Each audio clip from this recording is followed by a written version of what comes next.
Hey guys, welcome to our channel. So in this video I'm going to tell you how to delete Instagram account without password.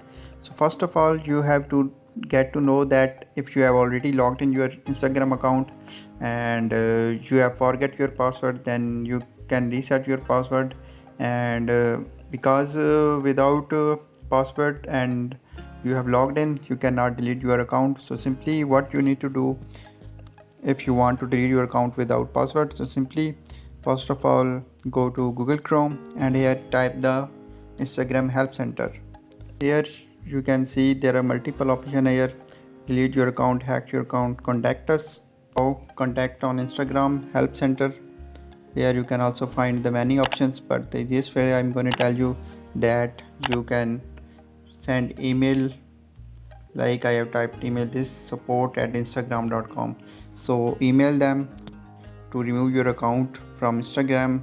They will ask some personal information, you have to provide them, and after that your account will be deleted without password.